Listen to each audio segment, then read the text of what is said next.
Hello दोस्तों, मेरा नाम प्रीति है और आपका बहुत बहुत स्वागत है आपके इस यूट्यूब चैनल पर जिसका नाम है लेट्स ब्रेक इट। यहाँ हम एनटीयूजीसी नेट पेपर 1 की तैयारी करते हैं हिंदी में। तो जिसने भी चैनल को सब्सक्राइब नहीं किया है जल्दी से चैनल को सब्सक्राइब कर लीजिए। इसी के साथ साथ आप हमारे टेलीग्राम चैनल से भी जुड़ सकते हैं जिसका नाम है let's break NET JRF with Preeti. यहाँ जो है आपको क्लास की रेगुलर अपडेट और साथ ही साथ आपको क्लास के नोट्स जो हैं PDF जो है वो प्रोवाइड कराई जाती है। तो जल्दी से जुड़ जाइए और इसका लिंक जो है वो आपको मैं इस वीडियो के डिस्क्रिप्शन बॉक्स में दे दूंगी। तो जुड़िए जल्दी से। और आज के जो हम कर रहे हैं, आज के हमारी क्लास का जो टॉपिक है वो है कम्युनिकेशन। और कम्युनिकेशन में हम ये है आपका पार्ट 1 हम पहले करके आ चुके हैं। तो जिसने भी नहीं देखा है आफ्टर दिस वीडियो जरूर देखिएगा, बिकॉज बेसिक से करना जो है ज्यादा जरूरी होता है, जिससे चीजें ज्यादा क्लियर होती है। तो आज हम पार्ट 2 पढ़ेंगे और कम्युनिकेशन हम हिंदी में कर रहे हैं। इससे पहले हम रिसर्च एप्टीट्यूड और ICT को ऑलरेडी हिंदी में खत्म करके आ चुके हैं। अब ये हमारी तीसरी यूनिट चल रही है। तो पेपर 1 जैसा कि मैंने कहा था कि आपको पूरा हिंदी में कराने की कोशिश करूंगी, तो ये मेरी तरफ से आप लोगों के लिए है। और आप लोग मेरे लिए अब क्या करते हैं, तो आप लोगों का एक ही चीज करना है, क्या शेयरिंग करनी है, बिकॉज शेयरिंग इज केयरिंग।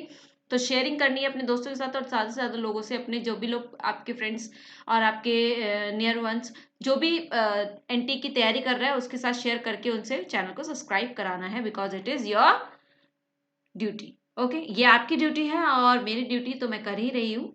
तो जल्दी से जो है कीजिए। चलिए बिना समय गवाए हम शुरू करते हैं। लास्ट क्लास में हम जो है संप्रेक्षण के प्रकार पढ़ रहे थे और प्रकार में हमने संबंधों के आधार पर जो है संप्रेक्षण का वर्गीकरण देख लिया था, जिसमें हमने अवैयक्तिक संप्रेक्षण यानी कि इम्पर्सनल और इंटरपर्सनल जो है इंटरेक्शन देखा था, मतलब कन्वर्सेशन या फिर संप्रेक्षण देखा था। जो कि अव्यक्तिक में क्या था कि जहां पर जो है एक पर्सन जो है वो जब खुद से बातचीत कर रहा होता है, चिंतन मनन कर रहा होता है, आत्म विचार कर रहा होता है, तब वो है क्या, कौन सा संप्रेक्षण कर रहा होता है, अव्यक्तिक यानी इम्पर्सनल। और अंतर व्यक्ति जब करता है, जब वो दूसरे से अपने विचारों को क्या करता है, साझा करता है। उसके बाद हमने देखा था समूह संप्रेक्षण। समूह संप्रेक्षण जो है वो क्या है, अंतर व्यक्तिक का विस्तार रूप है। ठीक है, यहाँ पर वो 2 से अधिक लोगों से बात करता है ग्रुप में, जैसे कि मैंने बताया था टीचर्स का ग्रुप हो सकता है, स्टूडेंट का ग्रुप हो सकता है, पैनल हो सकता है कोई, राइट ये।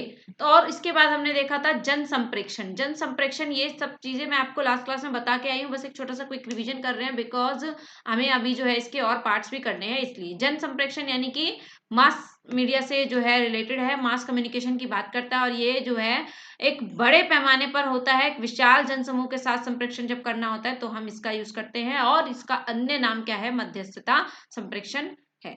ठीक है, अगला जो हमने देखा था वो प्रवाह के आधार पर देखा था, जिसमें हमने वर्टिकल देखा था। वर्टिकल भी कैसा था, डाउनवर्ड और अपवर्ड हो सकता है। वर्टिकल भी कैसा हो सकता है, डाउनवर्ड या फिर अपवर्ड, यानी कि ऊपर की तरफ जाता हुआ या फिर नीचे की तरफ आता हुआ। ये भी हमने समझ लिया था कि जब एक बॉस जो है अपने एम्प्लॉय से बात करेगा तो वो ऊपर से नीचे की तरफ बात कर रहा है, ठीक है ना, यानी कि ऑर्डर दे रहा है, राइट।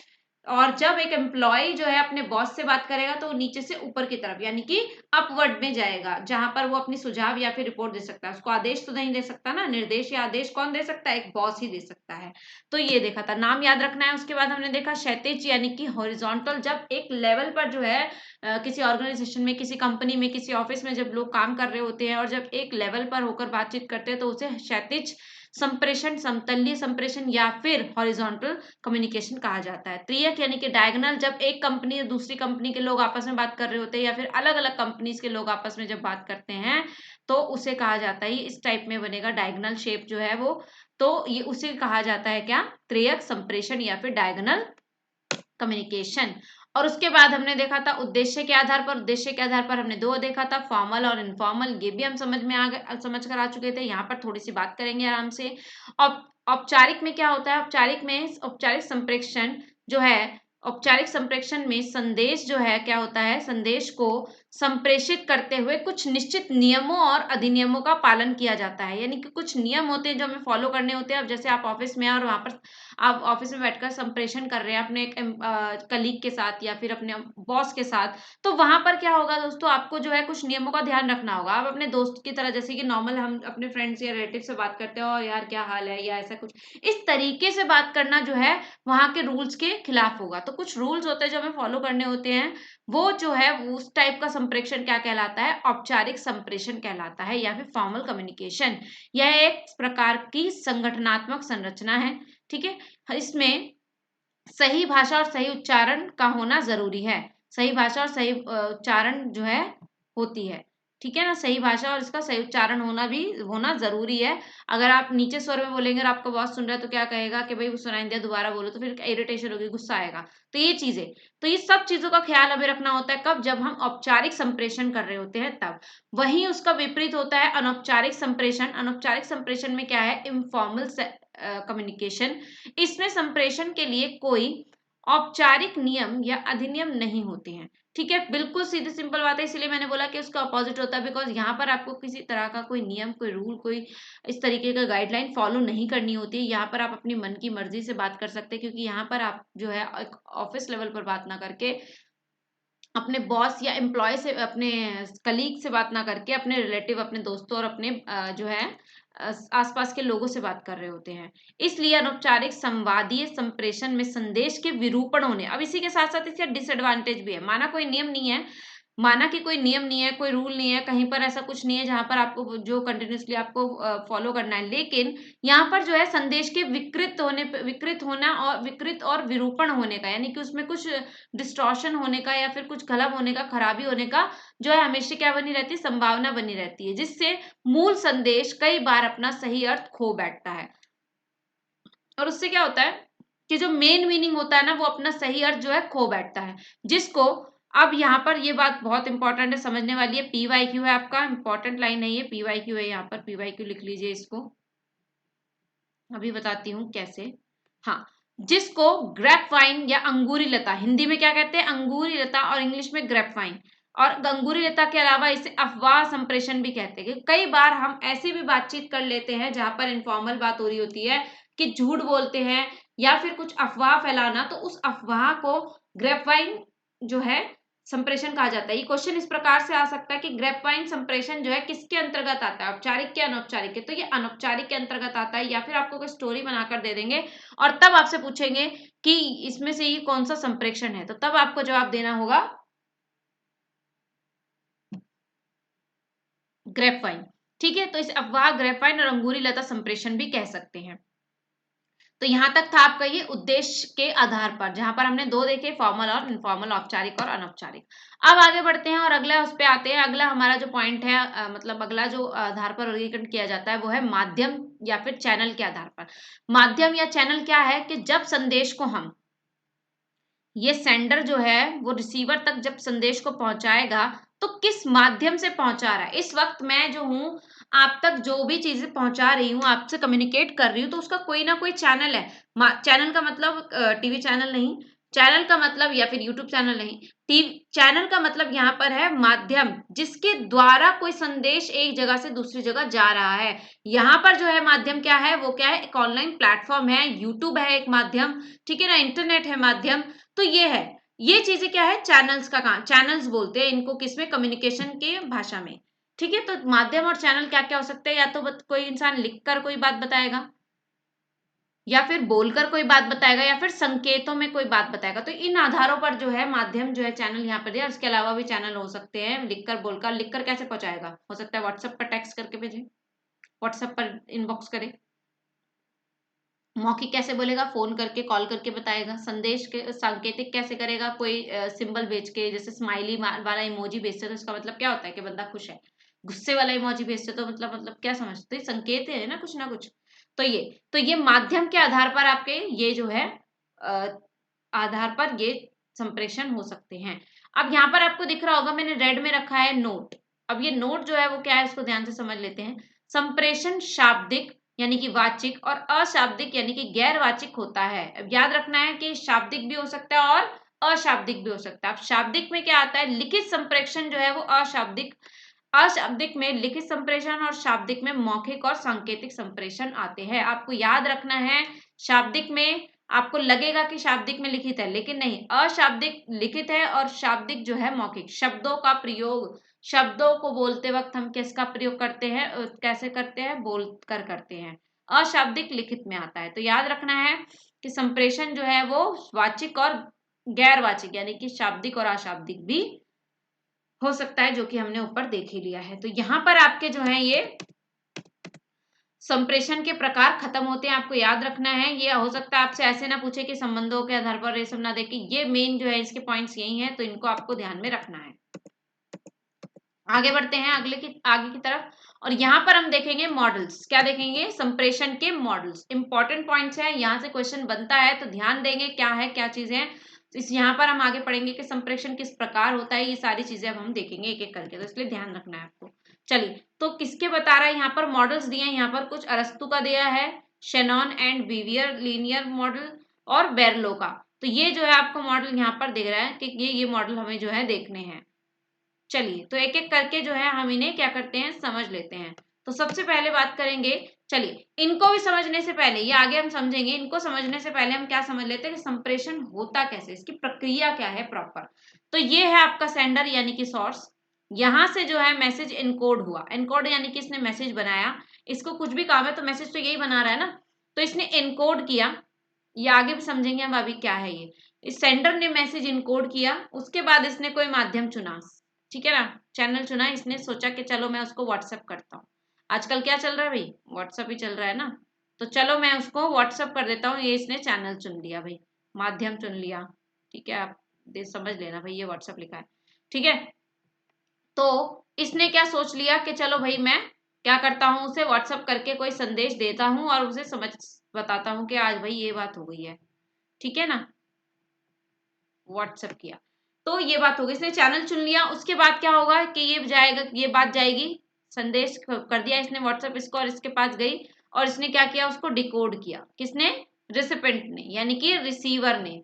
जो रिसीवर है यानी कि जिसने रिसीव किया है, तो ये दो लोग खड़े हैं यहाँ पर, जो वो एक सेंडर है एक रिसीवर है। यानी कि हमेशा संप्रेषण करते वक्त हमने पढ़ा भी था कि अगर किसी के साथ, अगर हमें कोई बात अपने विचार दूसरे तक पहुंचाने, तो उसमें ये दूसरे व्यक्ति का होना भी जरूरी है। तो इसीलिए यहाँ पर सेंडर और रिसीवर का होना जरूरी है। तो सेंडर ने कुछ को मैसेज इनकोड किया, इनकोड करना मतलब कि बनाया, और उसके बाद उसे क्या किया, कोई माध्यम चूज किया कि मैं उसे फोन करूंगा, मैसेज करूंगा, मेल करूंगा, टेक्स्ट करूंगा, व्हाट्सएप करूंगा, क्या करूंगा, या फिर कैसे पहुंचाना है वो उसने सोचा, और फिर जो है मैसेज को सेंड कर दिया, और वो पहुंच गया कहाँ पर? रिसीवर के पास या फिर रिसिपेंट के पास। और उसने क्या किया, उसको डी कोड कर दिया। डी कोड करने का मतलब क्या हुआ, उसने उस मैसेज को समझ लिया।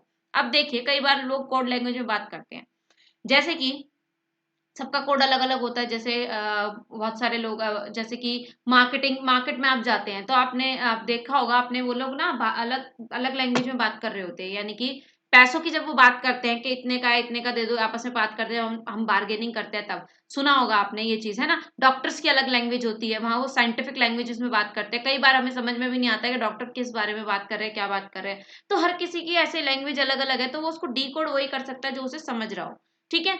अब यहाँ पर ये चारों चीजें समझ आ गई। अब ये चीज भी बहुत जरूरी है समझ लेना, क्या है? नॉइस।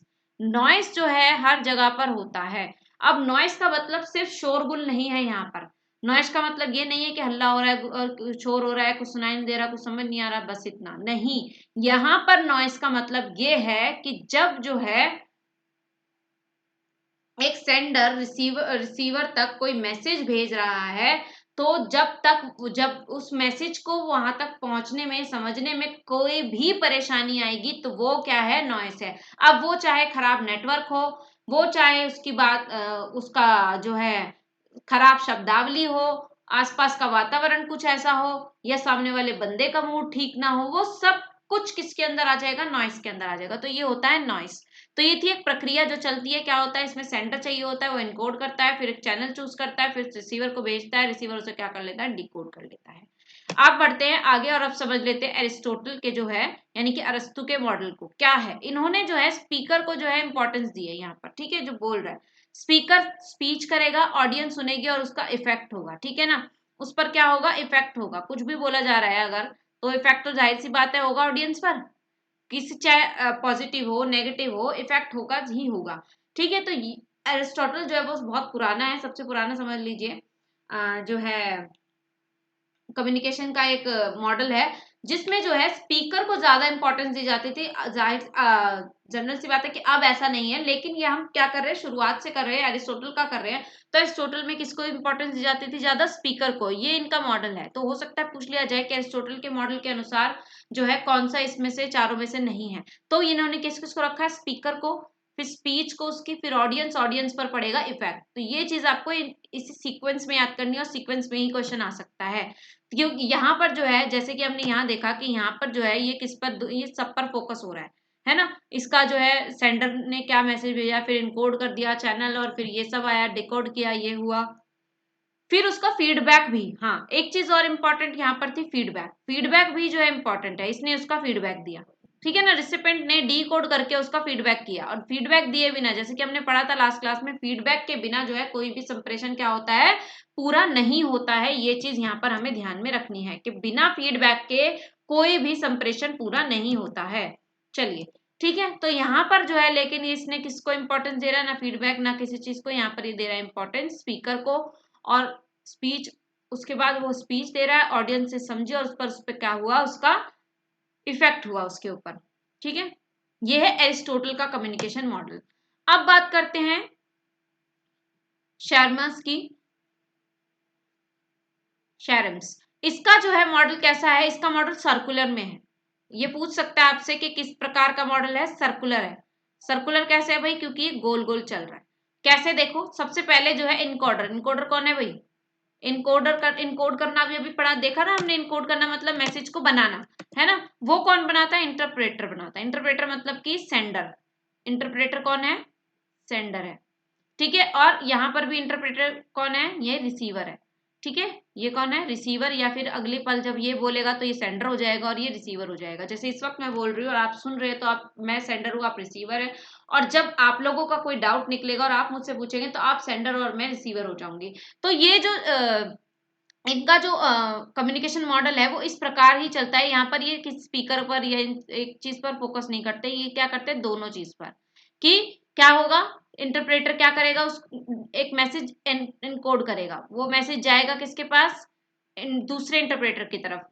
वो क्या करेगा, उसका डीकोड कर देगा, फिर ये इसकी बात का जवाब देगा, फिर एक इनकोड करेगा और मैसेज भेजेगा, और मैसेज जाएगा किसके पास, पहले इंटरप्रेटर के पास, और यहाँ पर ये इसको क्या कर लेगा, फिर से डिकोड कर देगा। तो इस तरीके से ये पूरा प्रोसेस जो है चलता रहता है। और ये किस तरह से, सर्कुलर, पूछ सकता है कि किस, जो इनका मॉडल है वो कैसा है, सर्कुलर फॉर्म में है। ये आपको ध्यान में रखना है कि इनका जो मॉडल है वो कैसा है, सर्कुलर फॉर्म में है। कैसा है, सर्कुलर फॉर्म में चलता है, यानी राउंड एंड राउंड, ठीक है। आपने कहा मैंने सुना, मैंने सुना आपने कहा, ये सब चलता रहता है। तो ये है किसका, शेरमैन का जो है, शर्म का मॉडल। उसके बाद है xenon and waiver model communication. Xenon and waiver, इनका जो कम्युनिकेशन मॉडल है वो इस तरीके का सेमी सर्कल टाइप बनता है, ठीक है ना, या फिर स्ट्रेट भी बोल सकते हैं। फीडबैक के लिए यहाँ पर ऐसा है कि सिर्फ ऐसा है कि पहला जो है सेंडर क्या करेगा, सेंडर भेजेगा मैसेज, इनकोड करेगा यानी ट्रांसमिट करेगा, और फिर जाएगा वो रिसीवर के पास, और वो यहाँ पर बीच में चैनल भी है, चैनल भी चूज करेगा ना भी कैसे जाना है। तो फिर सेंडर डिकोड करेगा उसे, और जो है रिसीवर के पास पहुंचेगा, रिसीवर उसे क्या करेगा, डिकोड कर देगा, और फिर जो है उसका क्या देगा, फीडबैक देगा। और ये फीडबैक किसको देगा, वो सेंडर को देगा। तो इनका जो शेनॉन और वेवियर का मॉडल है वो यही है।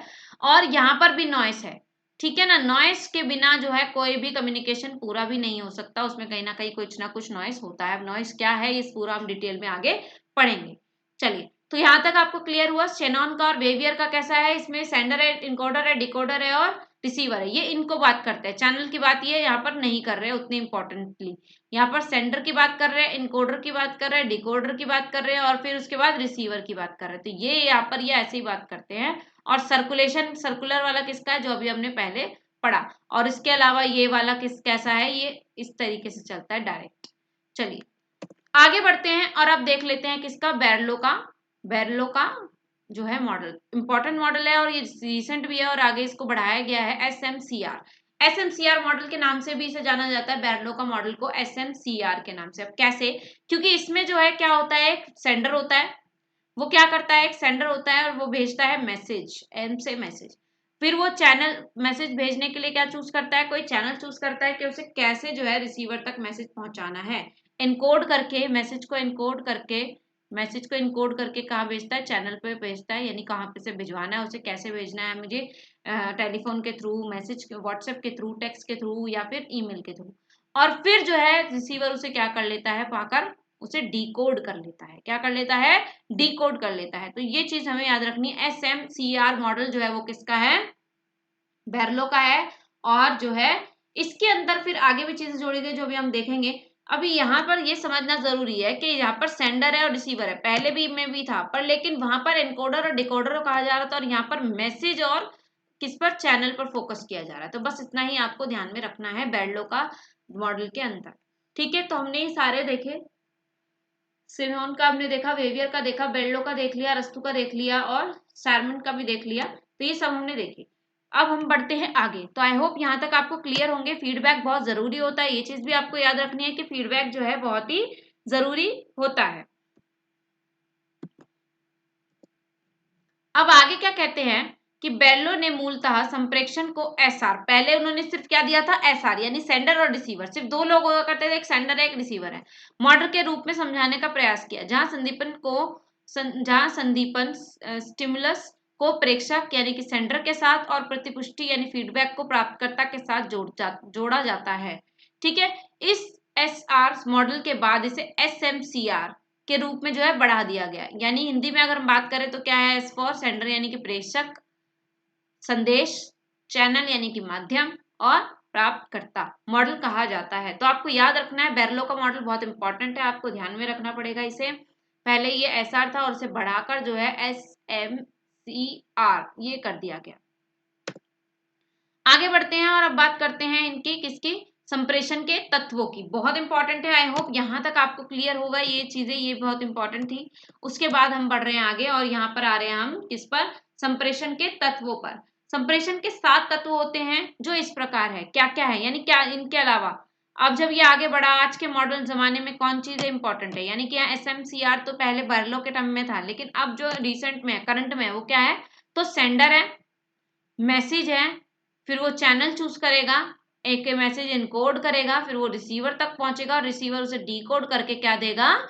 फीडबैक देगा। तो आज के अगर हम देखेंगे करंट में के जो है फीडबैक बहुत इंपॉर्टेंट है, फीडबैक को बहुत इंपॉर्टेंस दी जाती है। बिना फीडबैक के जो है कोई भी संप्रेषण कंप्लीट नहीं माना जाता है। इस बात पर हमें ध्यान देना है। याद रखिएगा कि क्या क्या है? सेंडर मैसेज को क्या करेगा? मैसेज सोचेगा, चैनल को सोचेगा कि किसे भेजना है हमें, फिर उसे एनकोड करेगा। ठीक है, और उसके बाद उस रिसीवर उसको लेगा और रिसीवर उसे फिर क्या कर देगा? डीकोड कर देगा और उसका देगा फीडबैक। तो ये हमें ध्यान में रखना है। आगे बढ़ते हैं। अब आ गया नॉइस। यहाँ पर ये अब चीज समझनी है नॉइस क्या है, और अभी हम जब बात कर रहे थे अब उसको अच्छे से समझ लेंगे।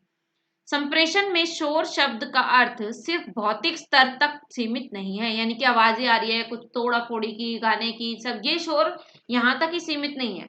किसी भी प्रकार की प्रॉब्लम जो है कम्युनिकेशन में आती है उसी को हम क्या कहते हैं? शोर कहते हैं, नॉइस कहते हैं। शोर एक रुकावट है। ठीक है ना, आप समझिए ध्यान से यहाँ पर क्या है? ये शोर एक रुकावट है, जिससे कि आपको कंफ्यूजन नहीं होगी। कॉन्सेप्ट बेस्ड क्वेश्चन में ऐसे वाले क्वेश्चन बहुत दिए जाते हैं जिसके अंदर जो है आप कंफ्यूज हो।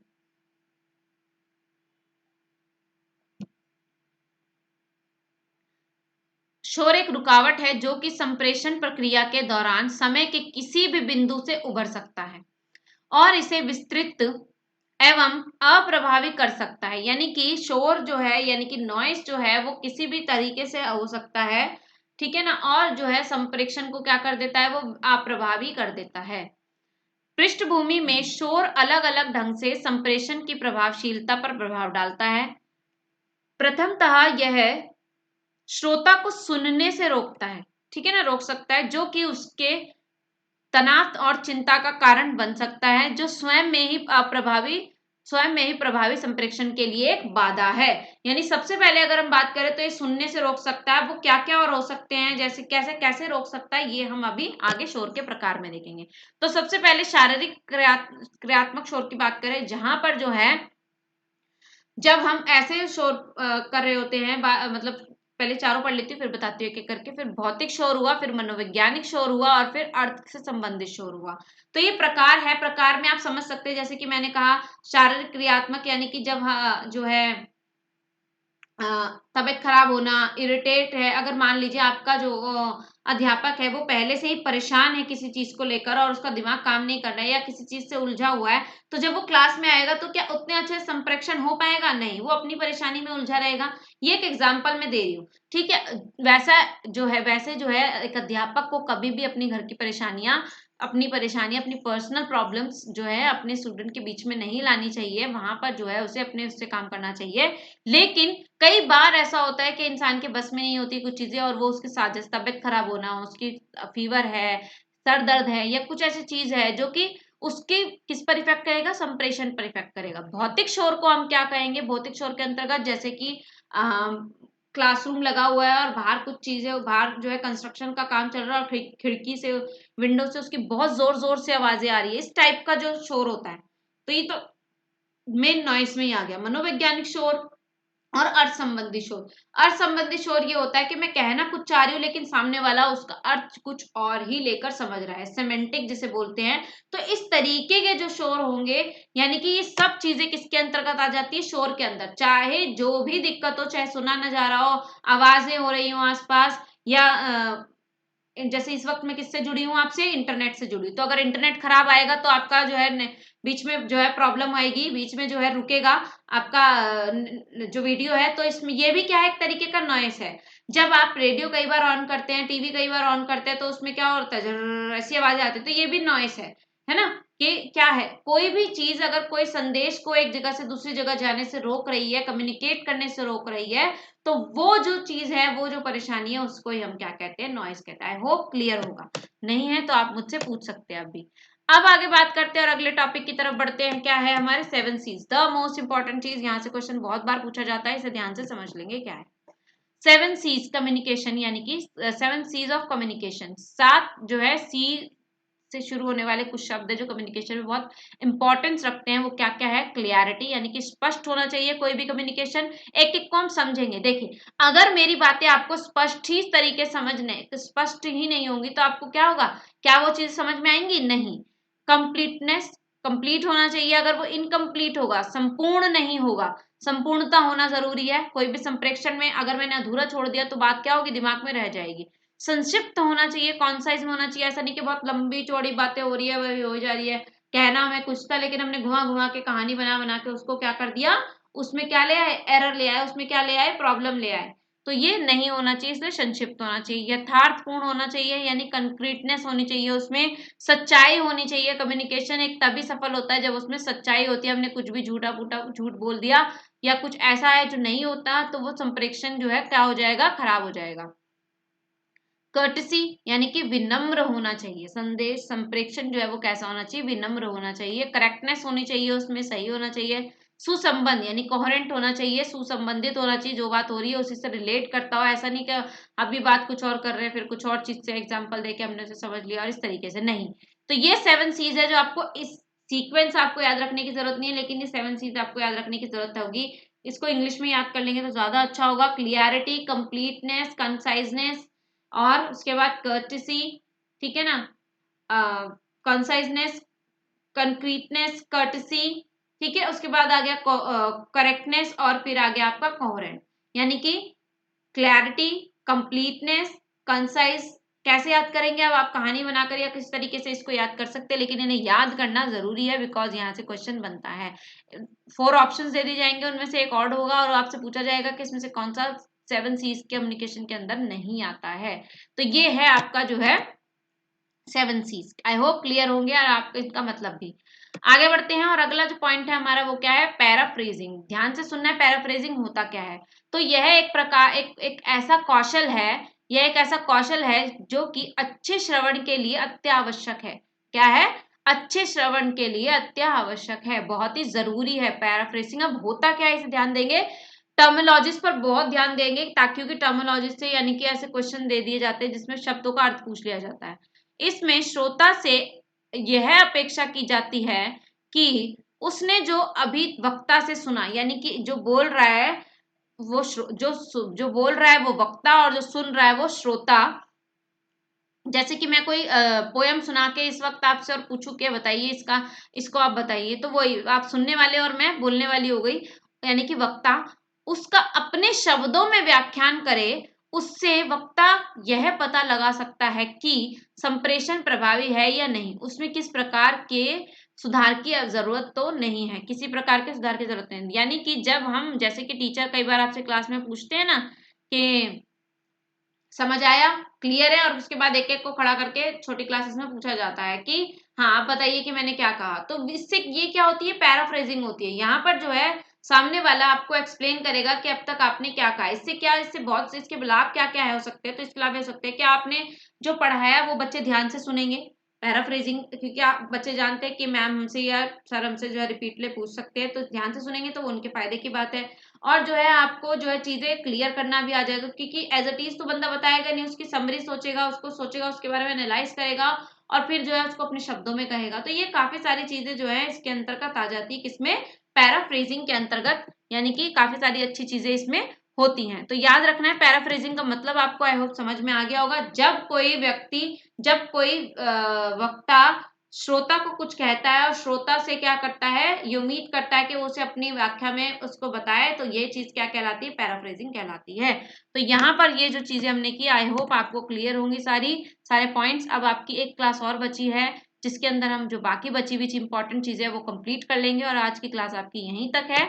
आई होप आपको क्लियर होगा, नहीं कहीं पे डाउट आता है, फिर भी अगर नहीं क्लियर होता है तो आप मुझे अपने कमेंट के थ्रू या फिर टेलीग्राम के थ्रू बता सकते हैं। और प्लीज गाइस शेयर कीजिए मुझे, जो है एक भी अगर सब्सक्राइबर जुड़ता है, यानी कि आप एक भी इंसान जो है और जुड़ता है, एक भी जो है लर्नर मुझसे और जुड़ता है, तो मुझे बहुत ही अच्छा फील होता है। क्यों? क्योंकि मुझे लगता है कि मैं कुछ अच्छा कर रही हूँ और जो आप लोगों तक पहुंचा रही हूँ वो चीज एक काम की है आपके भी, और उसके भी जो इसको जरूरत है।